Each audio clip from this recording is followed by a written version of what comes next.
So how you doing?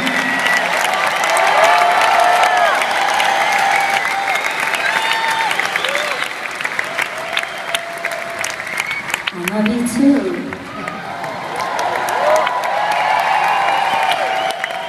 We love you that more. And I mean that in a very rhetorical kind of way. Because I don't know you personally, but I'm just, taking a leap of faith.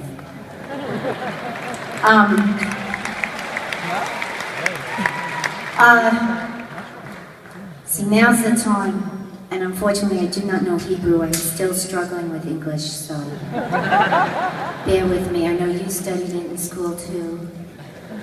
I had issues. Anyway,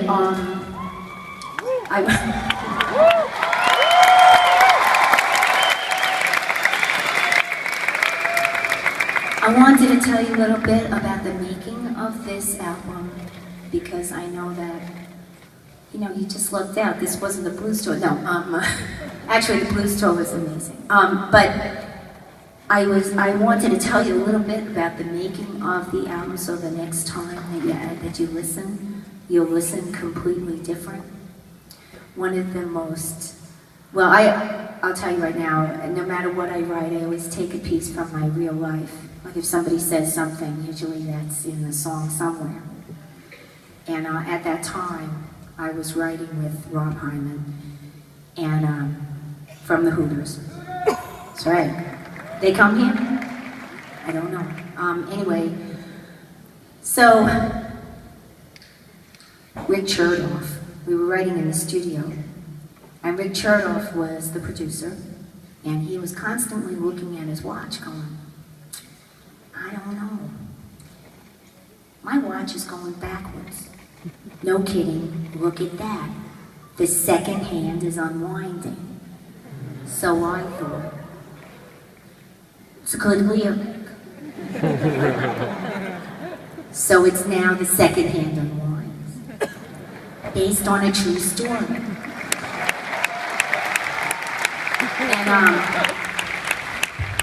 And what else?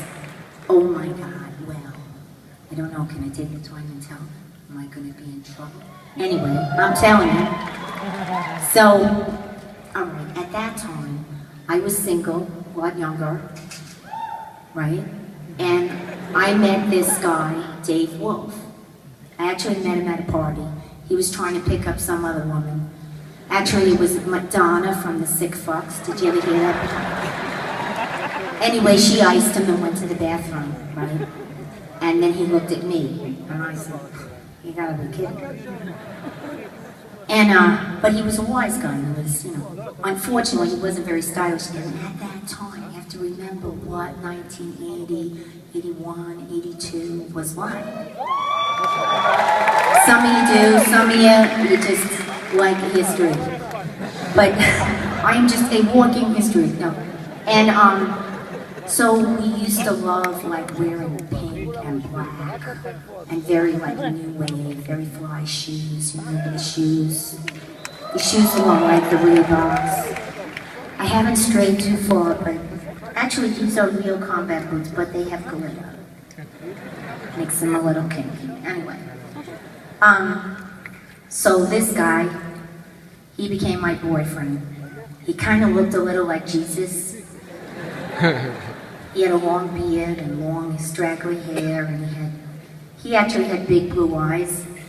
And my mom, we grew up Italian. My mother, first generation American, but her parents were from Sicily.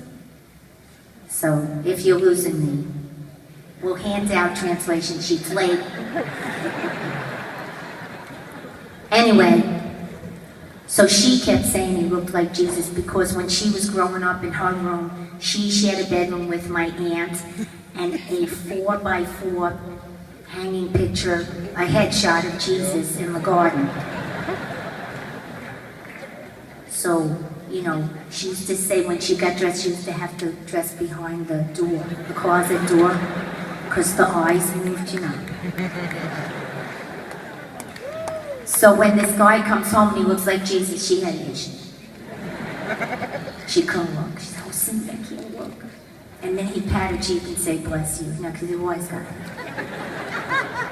But he became my boyfriend because I actually let him come see me at a gig, which I would never do because I always lost boyfriends that way. Somewhere in between the stage and standing on a chair and rebel rousing, they would leave.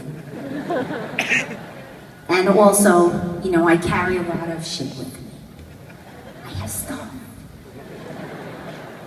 I have facial creams. I have machines, I have everything. And at that time, I had some facial creams, but I also carried a hot plate and a stainless steel pot and some Vicks too, so I could steam myself, And I lived in a 5-floor walk-up, so usually when guys got to like the 3rd floor, even members of my band, they'd go, so Cyndi, see you. But not Dave Wolf. Dave Wolf actually walked up the 5 flights of stairs, and when he got to the 5th floor, I put the key in the door and he said, how do I love thee, let me count the steps. I thought to myself, okay, he's a keeper. Right? So then he became my manager somewhere along the way of him helping me try to find a manager and me saying, oh, I had a dream, it wasn't the right guy. So he said, okay, if you want, I'll manage you. We'll have to start from scratch. And I said, that's fine. I'll sing, you collect. So it kind of worked out. But in the beginning, I forgot to tell you, not only did I have 5 flights, but I also had a loft bed. I had some very creative neighbors downstairs, Carl and Gregory, nice couple. Very creative. Every time I walked in their apartment, it was a new color with a new theme. Always festive. And he came up to my apartment and said, Cyndi, you're not a white-walled gal, and you have to get rid of all this furniture. You need a loft bed. So he made me a loft bed, God bless him, and there it was, the 6th flight. So the guy has to really like you. But Dave Wolf, he did. And then, after a while, we were together, I started making the album, and I had this little clock I really loved, like a Betty Boop clock, a theme clock, alarm clock. And I had it on top of the loft bed, and one day he climbed up the 6th flight, and he dropped the clock onto the floor. And like any tenement, it rolled to the wall and smashed, because all the tenements were always like this. So. And I was upset. He said, don't worry, I'll get you another clock. He went to his mother's. There was a clue. Might not work out. Anyway, he went to his mother's, he brought back a clock. It was louder than fuck. Okay? I had to put it in we had one room. It was one room with a loft bed. That kind of made 1.5. And then there was a bathroom. And that fucking clock was so loud, I had to put it in the fucking bathroom, in the tub, with the shower curtain closed, stuff the towels, close the door, stuff the towels under the door, climb the loft bed, lay down, and I could still hear that fucking clock.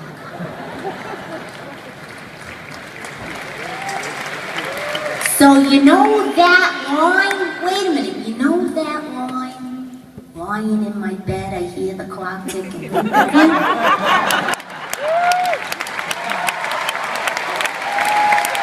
True story. Can't make that shit up.